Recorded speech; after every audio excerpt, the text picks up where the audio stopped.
Welcome back to Inside the Heat. After losing to the Knicks in the 1998 playoffs, Pat Riley went right back to work to ready his team for the following season. However, the 1998-99 season almost never happened. With no collective bargaining agreement in place between the league's owners and players, a lockout was enforced and the season was in jeopardy.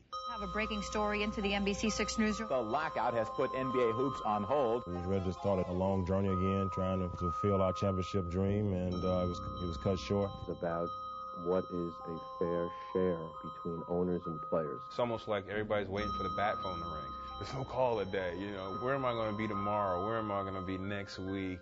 November came and went without pro basketball. Finally, in late December, an agreement was reached between the owners and the players' union. There would be a season, shortened and condensed to 50 games over 3 months, beginning in February. That makes us feel good that we've come to a positive conclusion, and now we can get back to work. Finally, they said, okay, there's going to be this 50-game schedule. Every single game was important.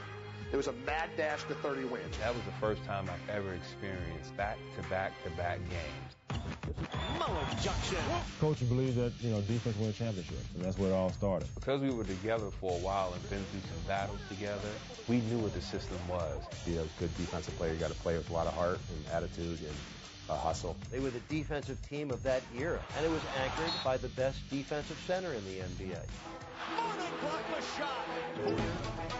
Mourning would lead the league in blocked shots with almost 4 a game and was named the 1999 Defensive Player of the Year. He was also a first-team All-NBA selection and finished second in the league's MVP balloting. Defense isn't something that you teach. It's pretty much all effort, will, determination, and heart. They went 33-17, and they won another Atlantic Division championship, and off we go to the playoffs, and guess who's waiting for us again in the first round? The Knicks. In their third straight playoff confrontation, the Heat and Knicks were back at it in a best-of-5 first-round series. During the first 4 games, the teams would trade victories, New York winning games 1 and 3, Miami games 2 and 4. The Heat get it done and win game 4. Setting up a deciding game 5. It was one of those games where the crowd was involved. It was a physical game. It was beat-em-up basketball. They knew us, we knew them. There were no secrets. It was going to always come down to, once again, that last possession. Game 5 was the final playoff game held in Miami Arena, and it did come down to the very last painful second. The game was nip and tuck all the way, but I felt that we had control in the last 2 or 3 minutes, and we were ahead in the ball game. And I definitely wanted the ball in Tim's hands. But on a possession, we couldn't get the ball into Tim, and Terry Porter handled the basketball as a point guard. We went to Tim on a catch and shoot, and the ball flipped up in the air, and we never got a shot off. And then the play was Sprewell, and Porter was right in front of me. Terry Porter having Latrell Sprewell's trapped on the baseline, and Latrell has nowhere to go. They don't have any timeouts. They can't call timeout.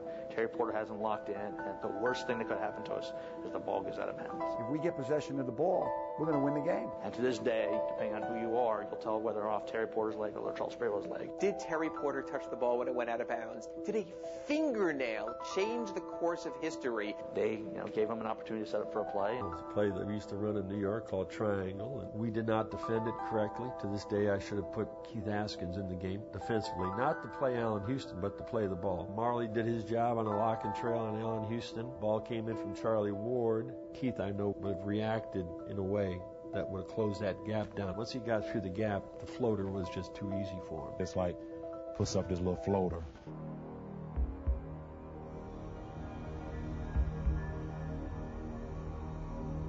It just seemed to bounce, and it just bounced. It was almost like time stood still, and the arena just got so quiet, and, which way is the ball going to go? And everybody was just, not again. It drops in, and you're just sick to your stomach. And then you look at the players, and everyone was just like, oh, how could this be? The Allen Houston shot just went in. That just took all the air out of us. That type of moment where you just went, oh, it's almost, you can't explain it, but you left totally helpless and empty. It was absolute shot to the gut, knock you to your knees. Everyone just shell-shocked walking out of the building. I remember Latrell Sprewell walking around pounding on his chest right in front of our bench. I could have decked him myself. That shot changed the direction of this franchise drastically. We were a better team than the Knicks that year. But that shot fell in, and they moved on, and we went home. About as excruciating a loss, even worse than the year before, because I felt in that lockout shortened year that we could have taken it all the way to the finals. All those scars, what made us really thirst and want to win here, because we had been so close. It was just the worst moment. It was this sudden victory for New York and this sudden heartache for Miami. We had a team, we had a hope, we had championship aspirations. This rivalry had gotten out of hand, and boom, did we deserve that bounce? It went in, and we ended up going down in defeat. Any one particular moment that you can point to and say, God, I remember having my heart ripped out of my chest. That was that moment. Inside the Heat is brought to you by your South Florida Mercedes-Benz dealers. Love what you drive.